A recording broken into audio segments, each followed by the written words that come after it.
Hello everyone, स्वागत है आपका अपने YouTube चैनल सिलेक्शन फीवर में। आज हम जानेंगे 17 अगस्त 2021 के करंट अफेयर्स के सारे सवाल। दोस्तों, अगर आप लोग चाहो तो इस सेशन की पीडीएफ नीचे डिस्क्रिप्शन बॉक्स से आप लोग डाउनलोड भी कर सकते हो। तो चलते हैं हम लोग अपने आज के सेशन की तरफ। हमारा आज का पहला सवाल, राष्ट्रपति के होमगार्ड और नागरिक सुरक्षा अवार्ड से किसको सम्मानित किया गया है? तो राष्ट्रपति के होमगार्ड और नागरिक सुरक्षा अवार्ड से चरणजीत सिंह को सम्मानित किया गया है। तो चलते हैं हम लोग अपने अगले सवाल की तरफ। हमारा अगला सवाल, फिल्म प्रभाग स्वतंत्रता दिवस पर कितनी स्वतंत्रता सेनानियों वाली फिल्मों को दिखाएगा?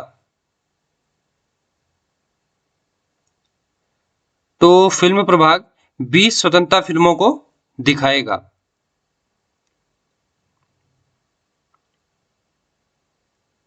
तो चलते हैं हम लोग अपने अगले सवाल की तरफ। हमारा अगला सवाल, क्लीन सिटी ऐप किस राज्य द्वारा लॉन्च किया गया है?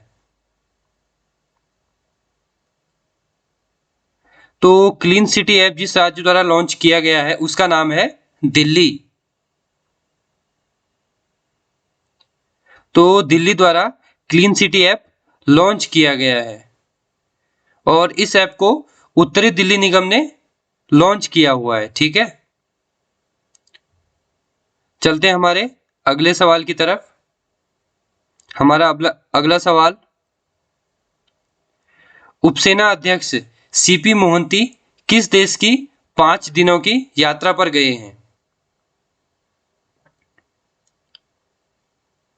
तो सीपी मोहंती 5 दिनों की यूएसए की यात्रा पर गए हैं। ये हैं दोस्तों सीपी मोहंती जो यूएसए की 5 दिनों की यात्रा पर गए हैं। हमारा अगला सवाल, नेशनल यूथ अवार्ड से किसको सम्मानित किया गया है?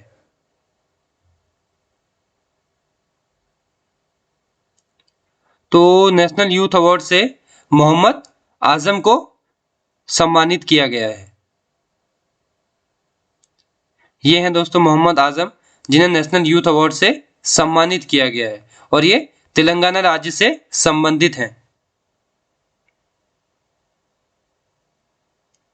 हमारा अगला सवाल, देशभक्ति कैरिकुलम की शुरुआत किस राज्य द्वारा की गई है? तो देशभक्ति कैरिकुलम की शुरुआत दिल्ली सरकार द्वारा की गई है।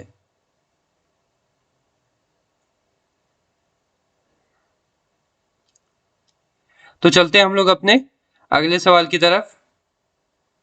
हमारा अगला सवाल, लाइब्रेरी ऑन व्हील्स पुस्तकालय की शुरुआत किसके द्वारा की गई है?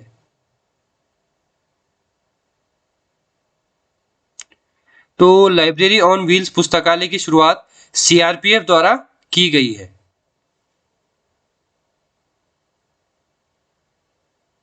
और इस पहल की शुरुआत सीआरपीएफ ने दिल्ली में की है। अब थोड़ा सा जिक्र हम सीआरपीएफ का कर लेते हैं। सीआरपीएफ का जो फॉर्मेशन हुआ था वो 27 जुलाई 1939 को हुआ था। इसके जो भी हेड हैं वो कुलदीप सिंह है और इसका जो हेडक्वार्टर है वो न्यू दिल्ली में है। चलते हैं हम लोग अपने अगले सवाल की तरफ। हमारा अगला सवाल, अब हर साल 14 अगस्त को किस दिवस के रूप में मनाया जाएगा?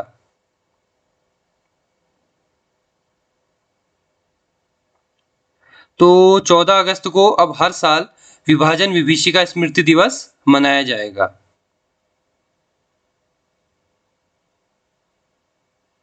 और इस दिवस को 1947 में देश से विभाजन के दौरान बलिदान हुए लोगों की याद में मनाया जाएगा। चलते हैं हम लोग अपने अगले सवाल की तरफ। हमारा अगला सवाल, ऑपरेशन ब्लू फ्रीडम को किसने लॉन्च किया? तो ऑपरेशन ब्लू फ्रीडम को वीरेंद्र कुमार द्वारा लॉन्च किया गया है। तो केंद्रीय सामाजिक न्याय और अधिकारिता मंत्री डॉक्टर वीरेंद्र कुमार ने ऑपरेशन ब्लू फ्रीडम लॉन्च किया और इस ऑपरेशन ब्लू फ्रीडम में सियाचिन ग्लेशियर तक जाने के लिए दुनिया भर से विकलांग लोगों की एक टीम शामिल है। तो चलते हैं हम लोग अपने अगले सवाल की तरफ। हमारा अगला सवाल, माई ई हार्ट ऑनलाइन पोर्टल किसने लॉन्च किया है? तो माई ई हार्ट ऑनलाइन पोर्टल HCL द्वारा शुरू किया गया है और इस पोर्टल के द्वारा HCL अपने मजदूरों को कुशल बनाने के लिए और देश के हस्तशिल्प क्षेत्र को मजबूत बनाने के लिए पहल करेगा। अब हम HCL के बारे में थोड़ी सी जानकारी ले लेते हैं। HCL का जो फॉर्मेशन हुआ था वो 11 अगस्त 1976 को हुआ था। इसके जो भी हेड हैं वो C विजय कुमार हैं और इसका जो हेडक्वार्टर है वो नोएडा में है। चलते हैं हम लोग अपने अगले सवाल की तरफ। हमारा अगला सवाल, चिन्मय चटर्जी जिनका हाल ही में निधन हो गया वो किस खेल से जुड़े थे? तो चिन्मय चटर्जी जिनका हाल ही में निधन हो गया वो क्रिकेट से जुड़े थे। तो ये हैं दोस्तों चिन्मय चटर्जी जिनका हाल ही में निधन हो गया और ये 1978 में बैंकॉक एशियाई खेलों में इंडियन टीम के सदस्य भी थे। चलते हैं हम लोग अपने अगले सवाल की तरफ। हमारा अगला सवाल, सैगो नामक सलाहकार समूह का गठन किसने किया है?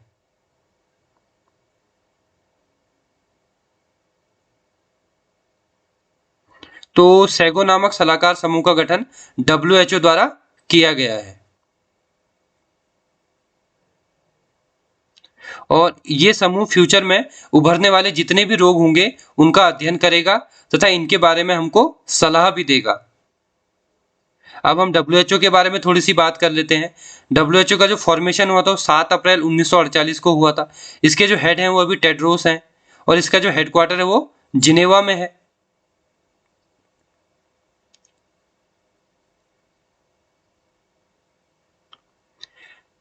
हमारा अगला सवाल, भारत की पहली ड्रोन फॉरेंसिक लैब किसने विकसित की है?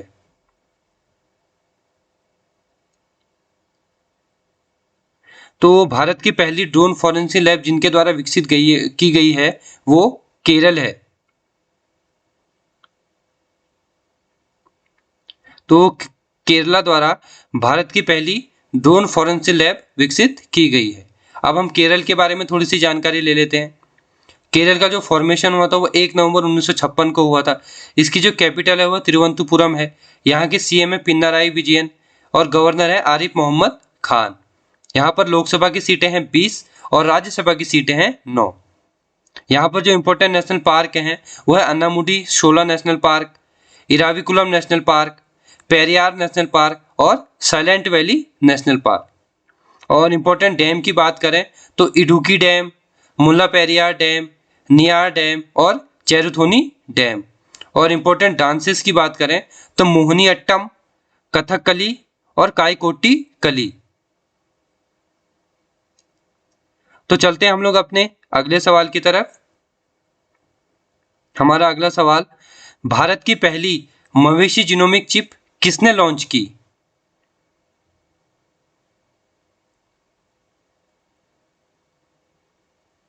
तो भारत की पहली मवेशी जीनोमिक चिप जितेंद्र सिंह द्वारा लॉन्च की गई है। ये हैं दोस्तों जितेंद्र सिंह जिनके द्वारा भारत की पहली मवेशी जीनोमिक ऐप इंडिगो लॉन्च की गई है। तो चलते हैं हम लोग अपने अगले सवाल की तरफ। हमारा अगला सवाल, ई अध्ययन मंच तपस किसने लॉन्च किया?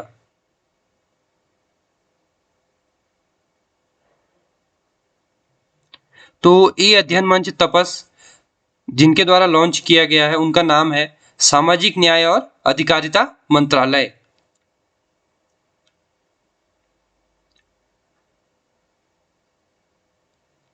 तो चलते हैं हम लोग अपने अगले सवाल की तरफ। हमारा अगला सवाल, तीरंदाजी में यूथ वर्ल्ड चैंपियनशिप में अंडर 21 में नया चैंपियन कौन बना?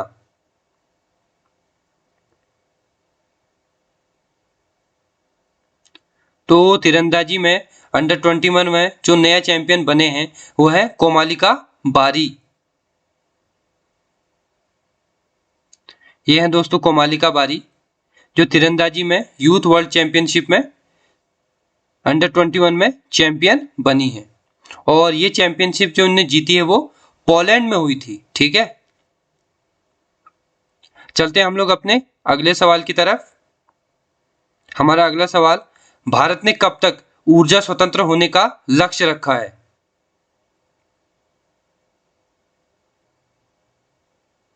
तो भारत ने 2047 तक ऊर्जा स्वतंत्र होने का लक्ष्य रखा है।